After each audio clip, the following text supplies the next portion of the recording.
Polemik panjang Padepokan Eyang Jugo, alas hak penguasaan menjadi dasar sengketa lahan keramat lintas generasi. Tanah keramat yang kini jadi rebutan.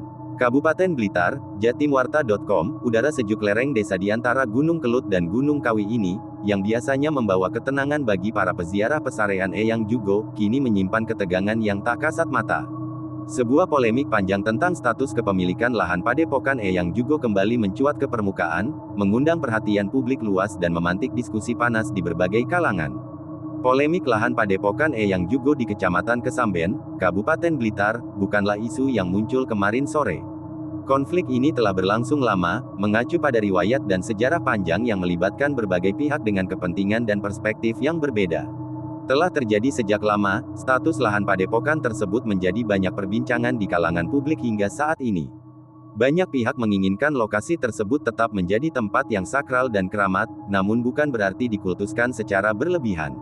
Mereka ingin nilai-nilai spiritual dan sejarah yang melekat pada tempat ini tetap terjaga, tanpa harus terjebak dalam pusaran konflik kepentingan yang berkepanjangan.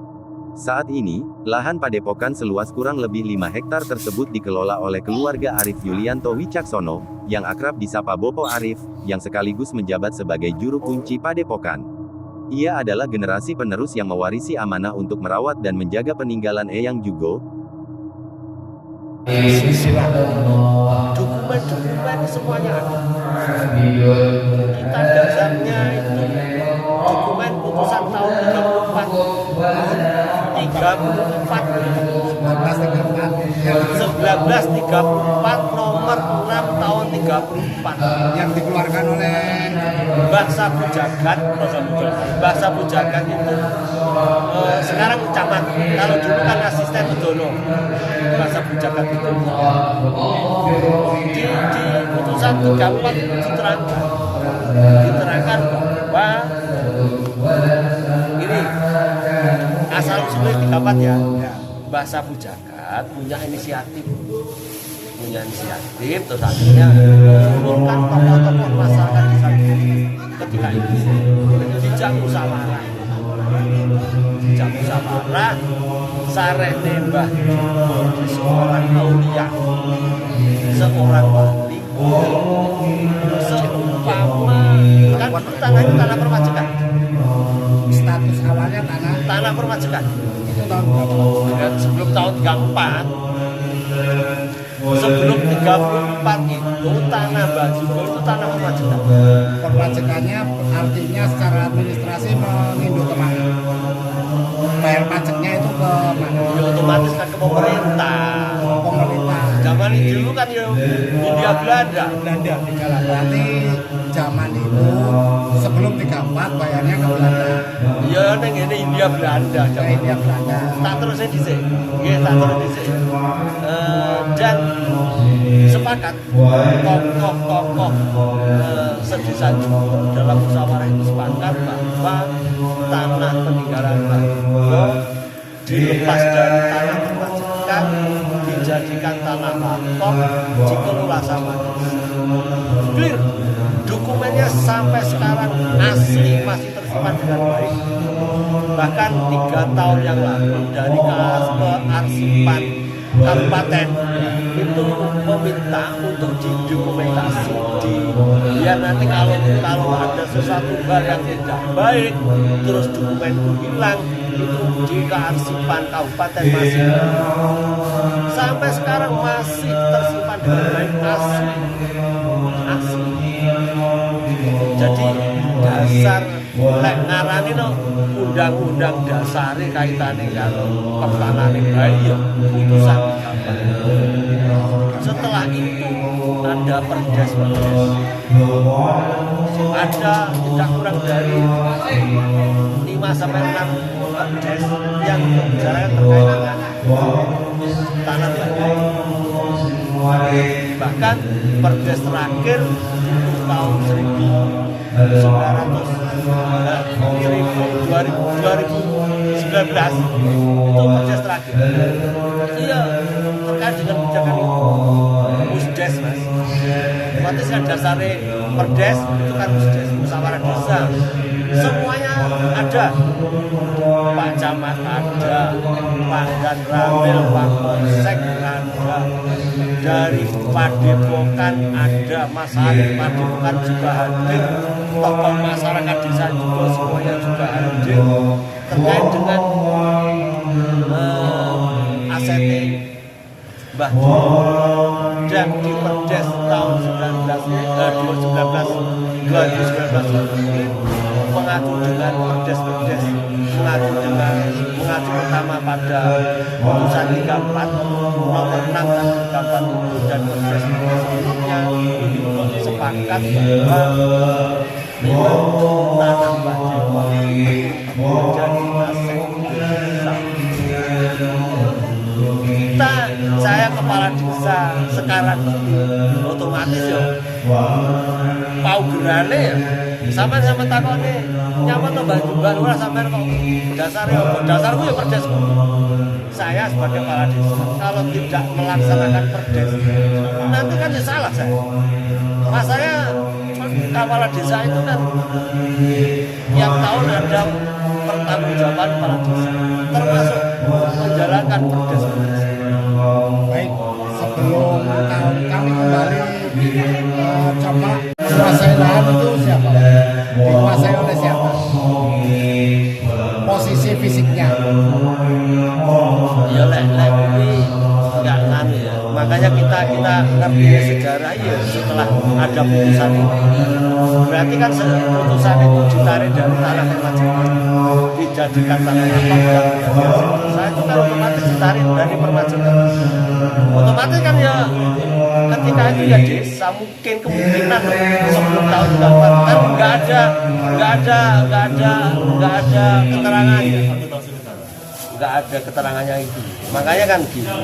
Ketika kemarin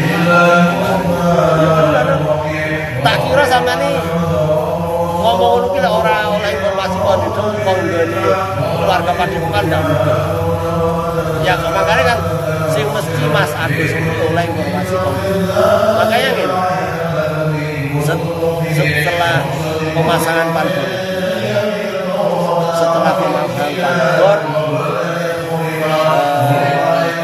padahal sebelum pasang tanggul itu BPD silaturahim yang ini Padepokan mulai rong lah karena BPD termasuk tupoksi terkait dengan inventarisasi aset desa, di antaranya aset desa itu tanah bangun. Makanya tahun 2020 menganggarkan pembuatan panbor ya sing sampean fotowi lho, sampean fotowi. Nah, makanya sebelum pemasangan itu sempat Arif kok memberitahu lah apa Mas. Kita itu pas omong ngono ya, monggo. Sama pasang neng dia tersinggung monggo silakan. Lalu ketika musyawarah desa itu ya hari itu ya mau mengakui memang berdasarkan putusan DKP, berdasarkan perdes yang ada memang ya aset desa. Artinya posisi saat ini tercatat di desa. Apa ini ya? Padepokan. Iya. Tercatat sebagai aset desa. Aset desa. Berdasarkan perdes kita. Berdasarkan putusan berdasarkan yang terakhir kan perdes, peraturan desa. Perdes itu aturan yang paling tinggi di desa. Dia itu punya kekuatan hukum tetap. Tidak bisa masalahnya kan diputuskan berdasarkan musyawarah desa. Makanya aku bilang orang melaksanakan itu salah, melaksanakan itu meskipun tuturan. Hari karo aku ya cilikane ya rekeran bareng, pinteran bareng wong. Ya sak umure kan kacek 3 tahun otomatis kan wis sebar. Jadi gini Pak, mohon maaf. Makanya saya tak terus. Ketika setelah pemasangan hari ini menghadap Pak Bupati. Dibaturi informasinya kalau 3, 4 Bupati Blaya kemungkinan besar tahu kaitannya karo tanah baik. Makanya ketika Bupati ada keluarga Padepokan menghadap ke sana, Pak Bupati memanggil Kepala Dinas DPMD Tongbaturi. Memang kaitannya dengan aset itu kan kemenangan dari DPMD. Terus akhirnya Kepala Dinas DPMD nelpon Pak Camat. Takon Pak Camat, jenengan ngertos kaitannya sejarah tanah ini. Iki kok ada keluarga Padepokan menghadap Bupati, terus Pak Bupati memanggil saya untuk mendampingi. Pak Camat kan ya baru saja gitu. Akhirnya orang itu ngebel pulau, terus aku yo nyapa enak masalah apa kok menghadap Bupati. Akhirnya ya Pak Camat kaitannya ngomongin tanah ini. Nek ngomongin panbor, wong kenane iki lho BPD karo masang iki wis silaturahmi tak para-para jawabane monggo sampean masang ning diae manut terserah. Terus saiki kok menghadap Bupati nyapa. Akhirnya kok punya inisiatif lek omongnya sing ngebel Pak Camat Kepala Dinas iki kula ngebel Pak. Pripun to Pak? Kok ada informasi seperti ini saya sudah Pak Camat terkait dengan pemasangan dijelaskan Pak Kepala Dinas bla bla bla bla kok ternyata mawon iki kuwi ning ngene teleponnya secara pas kula tak mriko Pak tak menghadap jenengan ngene dinas DPMD dan membawa dokumen-dokumen yang ada di desa. Jawabannya beliau setelah saya datang ke sana, begini gimana lu wis jangan wis jenengan Bang Lurah sampai orang melaksanakan jenenge perdes iki sampean salah. Tapi kowe ngono. Bener. Makanya kan ini terus piye? Nah, makanya kalau kayak itu loh Pak Diri. Lek ngono ki jane kan aku jane koyo. Mari ngono. Depok setelah saya menghadap Pak Kepala Dinas, Depok tak panggil ya kantor. Tak panggil kantor terus. Tak takon. Mas. Sampai nyakut aku menghadap Bupati. Lek umpama sampean pengen klarifikasi, aku klarifikasi di kantor desa. Orang ini sampean ora padha nglangkai desa, nglangkai kecamatan langsung ngene Bupati. Otomatis sing kena elek praya desa. Akhirnya kan ya omongan ya rada enek bungkerangane barang. Akhirnya kan ya saiki ngene lah. Lek sampean ketika perdes ada perdes terakhir sama musyawarah desa sampean yo enek sampean yo memberikan klarifikasi, memberikan jawaban terkait dengan Mbak Ibu. Lek sampean memang apa yang sampai katakan terus di atas terus juga ada setelah itu terbit sampai nggak bisa menerima sesuai dengan apa yang dikatakan Pak Camat ketika itu, Pak Polsek ketika itu dan Pak Dan Ramil ketika itu.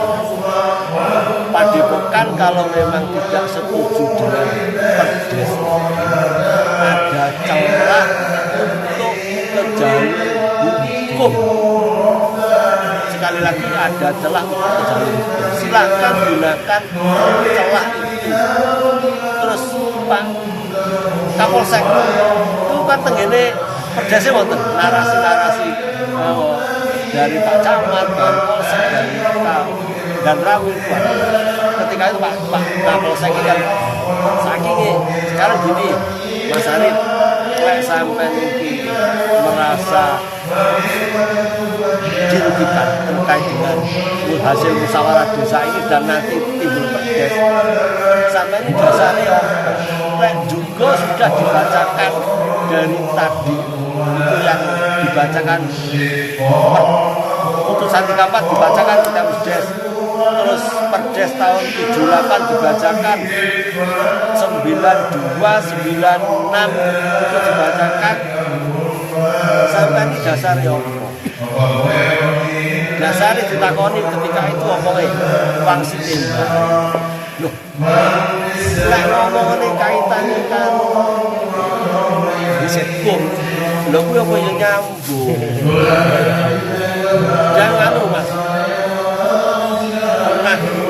pernah itu ketika Vena Melinda itu Dewan waktu itu ya tahun biru sih jadi Dewan ketika mau hubungan ke Blitar termasuk Sanggeng termasuk Akhirnya juga itu kan memberikan bantuan kaitan dengan bantuan untuk anak sekolah dinamika itu kan ziarah ke ini pesariannya Mbak itu kan ada statement dari bahwa beliaunya itu semuanya baik yang belum Mbak juga. Turut cerita niku kan karena polemik di keraton itu pecah antara Ngayogja kali Solo niku, yange medal ing keraton mboten purun ikut-ikut lah. Akhirnya berjalan ngelerek ngetan niku kali bendera-benderake terus teng mriki. Terus teng mriki selain membantu masyarakat ini membukakan lahan pertanian, bercocok tanam, terus membuatkan sumber mata air Jolotundo itu untuk mengairi sawah, terus pengobatan juga gitu. Termasuk di sini termasuk wilayah tanah Merdeka. Nggih. Niki Padepokan iki tanah Merdeka. Dari Merdeka Dari iya Mataram. Nggih. Sekitar tahun berapa Mas? Lek nih anu nggih pecahnya perang Badipo niku. Soalnya yang niku kan sedone 1870-an. 71. Sekarang haulnya ke 156. Waktu nggih antawis tahun-tahun pecahnya perang Badipo niku 1825-an. Mas Arif sendiri dengan Mbak Bingo sendiri nih ada keterkaitan Turun. keluarga keberapa? Nggih, turun gangsal. Keturunan kelima. Turun gangsal. dari Iya. Nah, itu sedikit sih. Pernah ada. Ada. Bukan ada. Yang membutuhkan dari pihak Dari pemerintah atau kemarin itu dari Bu Camat malahan ikut lomba juga, alhamdulillah nomor berapa gitu, tapi masuk dengan cerita yang punya ada. nanti bisa minta foto. Saya yang Sampul. belum diberi sama Bu Camat ini. artinya Jadi Bu dokumen Camat itu ikut ada apa karya tulis itu loh dari kabupaten atau ke provinsi. literasi. Nah, lah Bu Camat mengangkat yang juga. Artinya secara resmi dibukukan itu jenengan selaku pengampu wilayah belum diberitahu Belum. atau tidak dikasih tahu Tetap dikasih tahu, cuma saya belum diberi kan fisiknya. fisiknya. Kalau yang buku cerita Padepokan kita sudah nyetak sendiri, maksudnya dari dulu dari bapak saya memang gitu. Ada yang diberikan ke tamu, minta biar buat baca sejarahnya yang seperti apa. Itu tahun berapa Mas dibukukan oleh pihak kecamatan? Baru 2000 kemarin. Bu Camatnya sekarang kan pindah, diangkat ke dinas apa itu loh. 2025, 2004. Ya sekitar 2024. Makanya itu dari dulu itu siapapun kepala desa juga, saya itu maunya ayo duduk bersama, ngomong sing penak-penak untuk mengangkat yang juga. Harus bersyukurlah kita masyarakat desa Jugo itu yang bertempat di sini harusnya bersyukur. Terus gimana caranya untuk mengangkat nama besarnya yang Satu lagi Gus yang saya tanyakan, tadi kan kita sudah koordinasi bertanya sama Pak Kadus. yeah, Lokasi Eyang Jugo ini kan sekitar 4 hektar nih, 5 hektar. 5 hektar. Iya. Nah, itu apakah memang lokasi ini itu milik tinggalan Eyang Jugo untuk desa atau memang sudah ada ahli waris Gus? Yang memang sudah dari Eyang Jugonya mewariskan? Kalau dari mbah-mbah saya itu ini tanah Merdikan, berarti tanahnya Eyang. Jadi kalau desa itu kan sudah ada tanahnya sendiri, bengkok-bengkok yang banyak itu. Harusnya kan artinya belum pernah tanah pendidikan ini diserahkan ke desa. oh enggak ada penyerahan. Dan kita anak-anak itu kan nggak berhak untuk istilahnya menyerahkan tanah ini ke pihak desa. Nggak berhak no. Kita kan istilahnya untuk menjaga, melestarikan, terus ngopeni, mengelola lah istilahnya.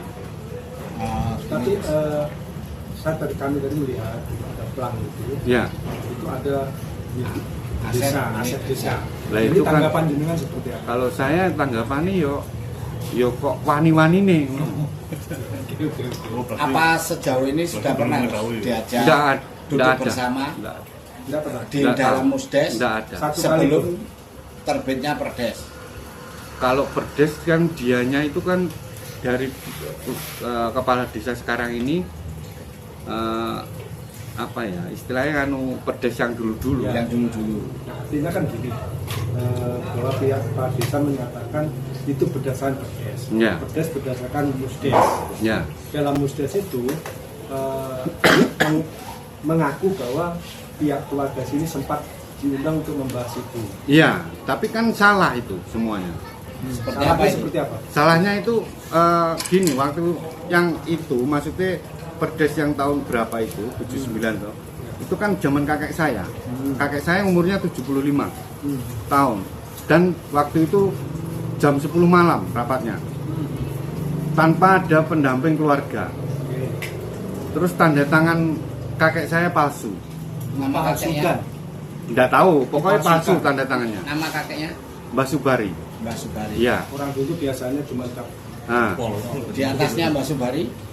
Mbah Joyo Dikromo nah, Runut lagi ke atasnya. ke Mbah Tasiman, Mbak Tasiman itu selaku anak tertua yang.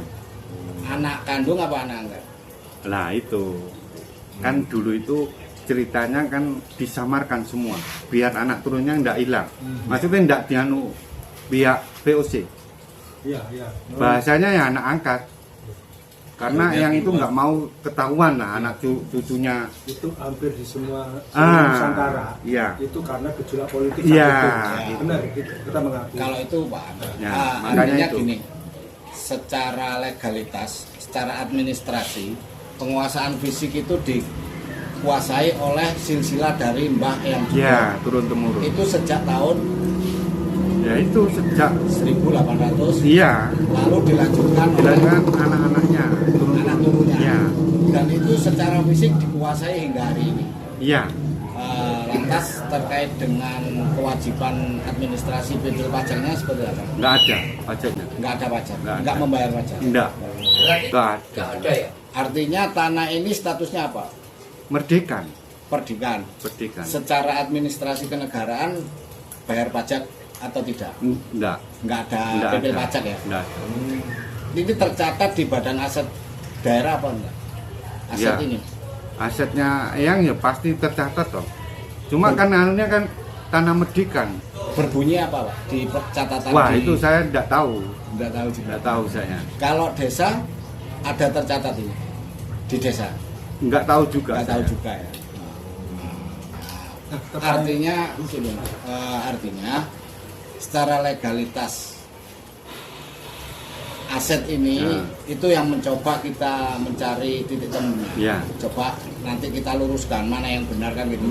Sebab menurut versinya desa ini berawal dari dana perpajakan. Ya.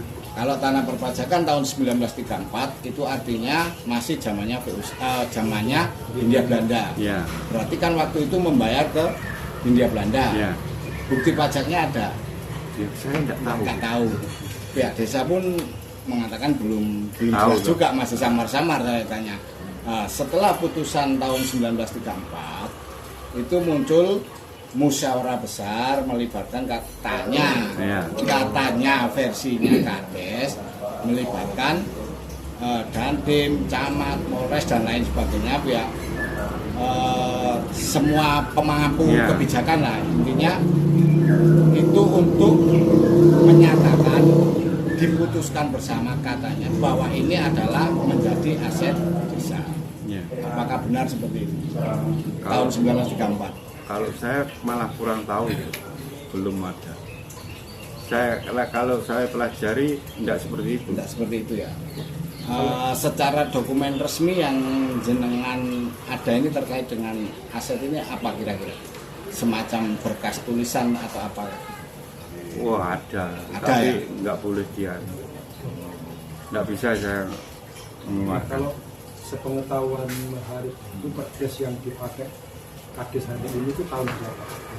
Ya itu tadi dia mengacu ke 34, 79, 92. 92 Nah, dan 92 itu ada poin yang mengatakan setelah Bapak Subari meninggal, juru kunci mau pilihan. Iya. Nah, menurut versinya desa tadi juga perdes terakhir itu tahun 2019. Nah. Itu seperti apa itu? Saya nggak tahu. Tidak tahu ya. tidak pernah dilibatkan itu. Dan tidak pernah diberitahu perdesnya. Tidak. Kami hanya butuh memastikan untuk informasi publik biar tidak salah Ya. bahwa aset tersebut terkait administrasi desa dan lain sebagainya itu teknis. Secara fisik detailnya itu sudah dikuasai turun-temurun sejak Eyang Jugo Ya. tidak ada hingga hari ini Ya. dikuasai oleh keluarga. Nah.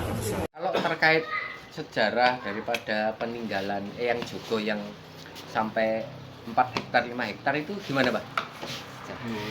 Dia itu yang pertama yang bapak alat Mbak Jugo sama anak buahnya. Terus beberapa tahun namanya Kita Iman itu muridnya edukasi yang Jugo. Itu yang tua, yang muda Iman Sujono itu juga muridnya kayak anak angkat atau ekadaku. Itu dulu pengikutnya banyak yang ikut, ada 50-an orang di sini, ada Jawa Tengah mana-mana, ada dipanggil semua. Itu kita Iman Sujono dipanggil, kalau disejarai wasiat kalau saya mati nanti kamu makapan di Bono. Tidak meninggal, ini yang nunggu kita Iman yang Gunung Kawai Iman Sujono. Ternyata tahun 1871 meninggal dunia Mbah Jugo. Terus dipikul bapak ke Wonosari itu. Sekarang ada napak jelas ya itu sejarah. Terus Mbah Iman Sujono menunggu 5 tahun di Gunung Kawi tahun 1876 meninggal dunia. Dimakamkan satu. Jadi tidak sama. Mbah Jugo Iman Sujono tidak sama. Keliru katanya. Iman Sujono sendiri, Mbah Jugo sendiri. Lalu Iman Sujono itu masih ada sangkutan jemaah keturunan Nyi Ageng Serang. Nyi Ageng Serang ini Kulon Progo itu Ki Ageng Serang punya anak satu, namanya Pangeran Notoprojo Papak. Itu masih ada hubungannya sana gitu. Kalau di dalam dunia arwah ya apa saudara apa terus Mbah Casiman nunggu sini sampai apa mati ikut yang saya yang namanya Mbah Bujaya itu Joyo Dikromo itu keponakan Joyo Dikromo itu anaknya Joyo Karyo, makamnya di pelosok gitu, masih ada makam pertama lah. Nah, terus setelah itu apa Mbah Casiman sudah ada diganti Mbah Joyo Dikromo itu. Mbah Joyo Dikromo meninggal, diganti anaknya pertama Mbah Bani, nama itu Subadi yang musuhnya. Ya itu dulu sih katanya ya peninggalan ini dari Mbah Joyo Dikromo terus turun ke Mbah Bari itu. Saya pernah baca tahun 1869 di sini dipajak juga terus dirubah nama dijadikan satu kayak tanah pendidikan. Nah, tanah pendidikan itu Pangeran Bupati Blitar ketika Pangeran Surakusumo itu Mbah Yugo dianggap berjasa mengembangkan wilayah Blitar Timur. Akhirnya sawah itu tidak dipajak, jadi ya, bebas pajak. Akhirnya jadi masa sampai sekarang itu. Dulunya ya zaman Belanda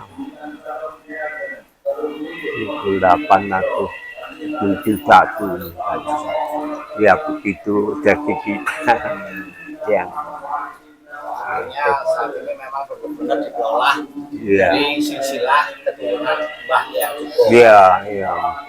Ya enggak keturunan langsung, Dewan Mbah Yugo enggak punya itu. Ya sebenarnya ada, tapi enggak dikocok ke sejarah gitu. Itu. Siap. Kalau macam-macam kalau menurut saya yang pernah ketemu Mbah Yang Yugo ya itu apa secara batin ya enggak ada bukunya gitu. Itu apa Mbah Yang Yugo itu anaknya Hamengkubuwono I. Hamengkubuwono I punya anak Hamengkubuwono II. Hamengkubuwono II punya anak pertama ya Yang Yugo itu waktu kecil dititipkan mengaji sudah tidak geser dari raja hampir jadi ulama. Ya pintarnya dari itu kalau ahli Suparno. Yes, itu terserah. Budayawan. Oke, silakan. Nah, jadi seperti ini yang mungkin ya bisa saya sampaikan terkait dengan cerita panjang kali lebar dari Gus Arif tadi yang terkait dengan masalah budaya dan masalah status tanah ya Gus tadi ya. Jadi kalau desa mengklaim bahwa itu sudah menjadi aset desa, mohon maaf, ini perlu kita sampaikan. Karena kita kalau berbicara sejarah dari Badan Pertanahan dan lain-lain ya. Ini kayaknya kalau dari desa mengklaim seperti itu, saya berani menyalahkan. ya rekan-rekan khususnya dari media. Itu yang perlu saya sampaikan karena kalau kita menengok ke belakang dari sejarah, ini status tanah ini adalah tradisional, ya. Atau dulu bisa zaman kolonial Belanda bisa dikategorikan tanah status verponding atau eigendom, ya, yang sudah diatur dalam undang-undang. Tapi kalau sudah ini ada legitimasi bentuk penguasaan daripada aset, ini ya mohon maaf, ini sebenarnya yang bisa menjelaskan secara langsung Gus Arif karena dari turun-temurun kita bicara masalah legalitas, ya. Mungkin itu yang saya sampaikan ke rekan-rekan media. Mungkin barangkali ada informasi terkait dengan verponding eigendomnya, RPAK nomor berapa? Nah, itu nanti baru kita bisa kita dalami ketika kita nanti kita cek di pusat di kementerian, ya. Karena ini data ada semua, baik Jawa Timur seluruh Indonesia itu status banyak yang verponding atau eigendom kan gitu ya. Terkait dengan verponding eigendom. Tapi kelihatannya ini kayaknya verponding RPAH ini, ya. Kelihatan seperti RPAH itu. Nomor berapa? RPAH nomor berapa? Karena Nanti menyangkut pertanian. nomor pertanian. Artinya gitu kan. dikuasai oleh partikelir. Betul. Entah zaman Londo, zaman Jerman, atau Sopo ya itu.